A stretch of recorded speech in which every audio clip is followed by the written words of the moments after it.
What's going on, guys? More JLP here, or Jonah. If you guys like Call of Duty Zombies or Call of Duty, I do that on my main channel, Mr. JLP. This episode is going to be about MEPS. We're going to try to make it a little bit quicker, okay? So what MEPS is Military something processing center, right? Something like that. It doesn't matter what branch of the military you're joining, you go to a MEPS. A MEPS station is ran by all of the branches. Typically, inside of said MEPS station, it's in a big city. The one I went to is in our capital in the state I am.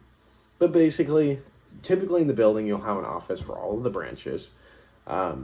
This is the place where they're going to do your physical, medical evaluation, a lot of your paperwork. It's pretty much processing you into the Army. Most of the recruiters in the surrounding station is kind of like owned by the MEPS station. A lot of the recruiters in the MEPS station, that's their full-time MOS. Their full-time military occupational specialty is being a recruiter. The chief of ours, he was actually a Marine captain. We got put up in a hotel typically you'll go there 3 times. And most people I met, they went to their MEPS 3 times. So first time, you go there just to take your ASVAB, and that's it. It was kind of funny. I went up there with 2 other guys, and they were both talking this big game. Like, man, I'm going to do this in the military. I'm going to do that. I'm going to do this. Talking a big game. One of them got a 16, and one of them got an 11. I didn't even know it was possible to get an 11. Mind you, to be in, there's 5 Army MOSs that you can have the minimum score, which right now I think it's like a 25 or something. Infantry, cook, wheeled vehicle mechanic, 901 Bravo, human resources, and something else. I forget. I think units. 88 Mike. Yeah, something like that. I forget. Basically, typically, the Army, you'll have the lowest ASVAB scores, right? I could make a whole episode about the ASVAB.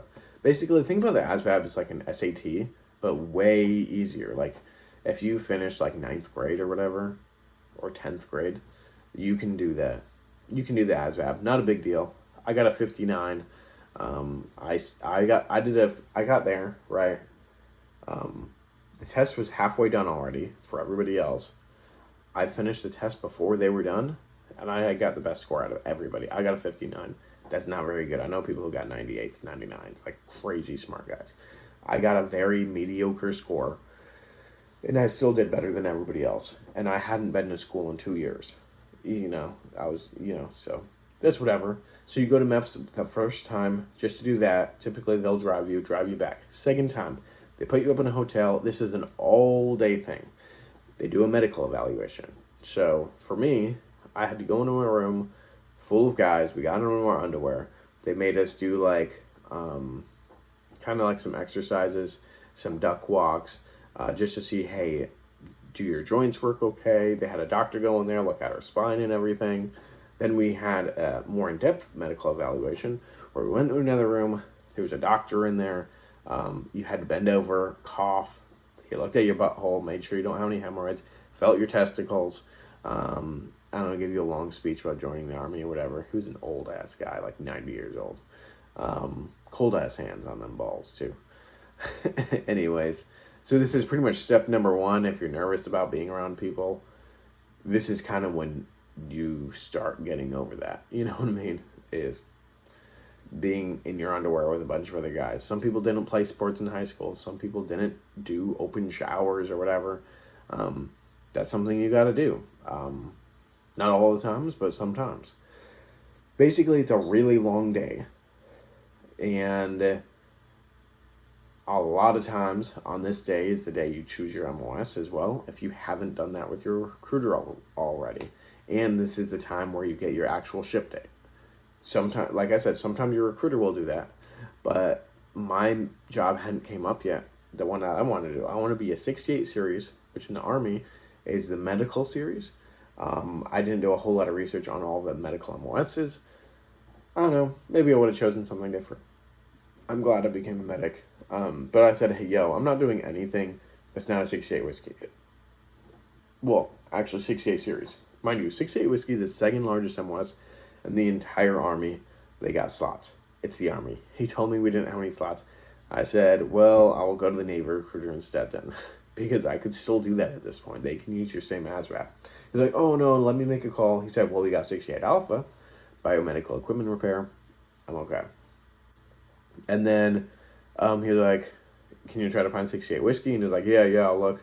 My recruiter called me. I step outside of the room to make a phone call.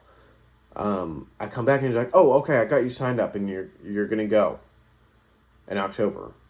I think this is August right now or something like that. And I'm like, what day? And he's like, 24 October.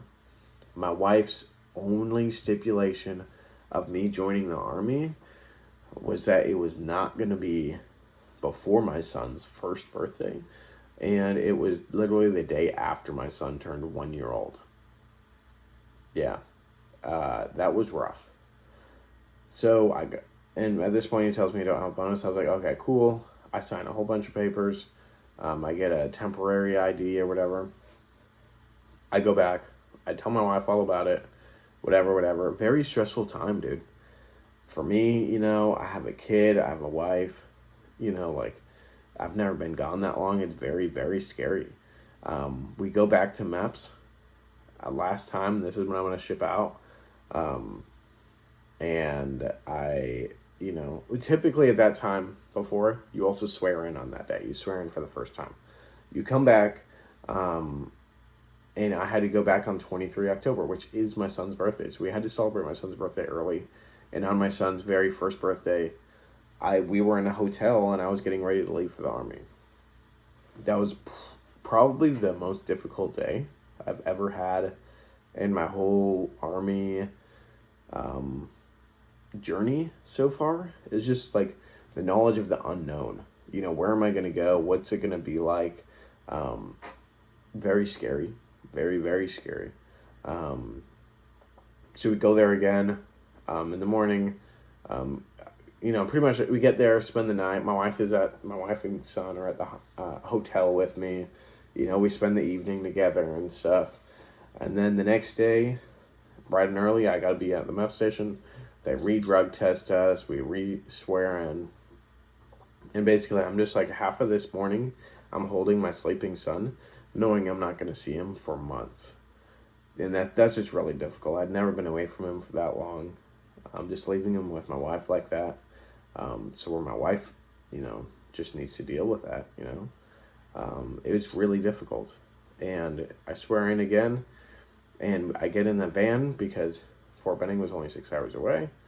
And the hardest emotional moment in my entire life, I still think about it now, is looking at my wife and son get smaller and smaller in that van window and knowing I have no control over what's about to happen and I'm not going to see them for months. Hey, I'm not going to Iraq and getting shot at. I'm not doing anything like that. I'm going to be safe. But just not knowing what it's going to be like, it was very scary. Not knowing because it's for me, it's if I was single, I would have been excited. I would have been more excited. I was trying to make myself excited and not scared. But I was just so worried for my family. But it kind of had to be done. I did what I did to, be able to provide for my family because they deserve that. That's something later I'm going to talk about, hey, there are pros and there are cons. There's big cons to joining the military. But at the end of the day, I have a 4-bedroom house. I have a motorcycle. Does it pay the best? No, but me and the wife, we're pretty good at managing our money. Actually, I'm about to go spend some time with the wife right now because it is light. Basically, that was my MEPS story. MEPS, it's not too crazy. It's paperwork. It's in processing. You get your blood drawn. You do eyesight tests. They check to see whether you're colorblind or not, how bad your eyes are. Have you had any surgeries? This is the time, guys. Be open and honest about all your medical history and everything. A lot of times there's waivers for certain things. If you smoked weed one time, don't mention it. Nobody cares, especially the Army. The Army does not care if you used to do hardcore cocaine. You know what I mean? As long as that's in the past, you don't do it now and you're good. That was my MEPS story. Hope you guys enjoyed it. Thank you for the 12 subscribers. And my other channels, I'm actually at 126 right now, which is pretty cool. These videos have been doing pretty well, so thank you for that, and I'll see you in the next one. Next one will be reception and basic training.